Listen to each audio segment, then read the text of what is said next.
નમસ્કાર મિત્રો, આજે આપણે વિજ્ઞાન તાલીમ ત્રીજા દિવસે હારીજ ટીમની મુલાકાત સરસ્વતી શિશુ મંદિર જે શાળા છે એની અંદર પ્રયોગશાળા લેબની અંદર કરેલી છે, જેની મુલાકાત બધા શિક્ષક મિત્રો પોતે લઈ રહ્યા છે.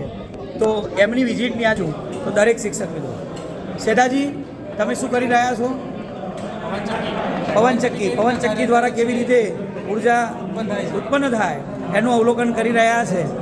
ભદ્રેશભાઈ તમે ન્યૂટનની ગતિના ત્રીજા નિયમ આઘાત અને પ્રત્યાઘાતનું પોતે અવલોકન કરી રહ્યા છે. દરેક પ્રયોગ સારી રીતે. તમે સાહેબ શું કરી રહ્યા છો? પરિભ્રમણ અને પરિક્રમણના મોડેલનો અભ્યાસ લાઈટ કરીને જરા સમજાવો. પોતે કરી રહ્યા છે દરેક શિક્ષક મિત્ર પોતે જે પ્રયોગ છે પૃથ્વીના મોડેલનો, એના ગ્રહોના મોડેલનો અભ્યાસ. વાહ! તો કઈ રીતે પરિભ્રમણ અને પરિક્રમણ થાય એ સાહેબ આપણને સમજાવી રહ્યા છે. આગળ વધીશું સાહેબ. તમે જડત્વનો નિયમ ત્રીજા નિયમનું અવલોકન કરી રહ્યા છે. ઝાલા સાહેબ તમે કયા પ્રયોગનું અવલોકન કરી રહ્યા છો?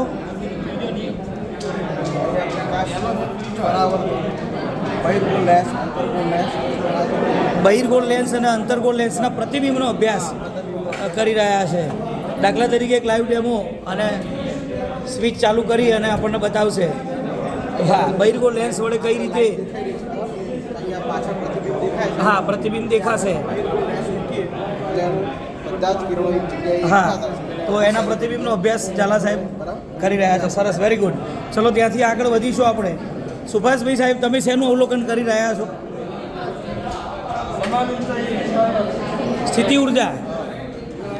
હા, એટલે પદાર્થને કાર્ય કરવા માટે કોઈ પણ માર્ગે ગતિ કરાવો તો ઉર્જા જે છે માર્ગને આધીન નથી, માત્ર સીધી પ્રારંભિક અને અંતિમ સ્થાનને આધારિત છે. એના માર્ગનું અવલોકન કરી રહ્યા છે પોતે સાહેબ. શ્રી કિરણભાઈ સાહેબ પોતે ઇલેક્ટ્રોન એનર્જી લેવલ બરાબર કેમિસ્ટ્રીના રસાયણ વિજ્ઞાનના ટોપિકનું અવલોકન કરી રહ્યા છે. 1s 2s 3s અને 3p બંને સાહેબ મિત્રો આપણા. હવે જઈશું આપણે બહેનો જોડે. બહેનો તમે કયા મોડલનું અવલોકન કરી રહ્યા છો? આપણા તજજ્ઞ બેન શ્રી છે, લાઈવ વિડીયો ચાલુ છે. સમગ્ર બહેનો અલગ અલગ પ્રયોગનું પોતે અવલોકન કરી રહ્યા છે. દરેક પ્રયોગ સાહેબ શ્રી શેનું અવલોકન કરી રહ્યા છો? ડુંગળીના કોષનું એટલે કે કોષનું સૂક્ષ્મદર્શક યંત્રમાં અવલોકન કરી રહ્યા છે સાહેબ શ્રી. અને જ્યોત્સનાબેન પોતે પણ ડુંગળીના કોષ અને માઇક્રોસ્કોપનું અવલોકન કરી રહ્યા છે. ચાલો, અહીંયા કેટલાક સાહેબ મિત્રોની ટીમ છે. જાની સાહેબ આપ શેનો અભ્યાસ કરી રહ્યા છો?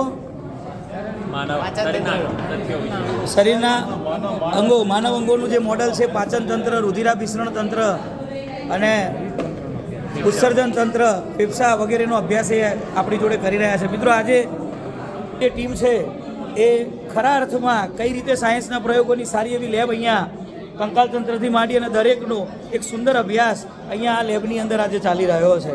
ખૂબ ખૂબ આભાર આપશે.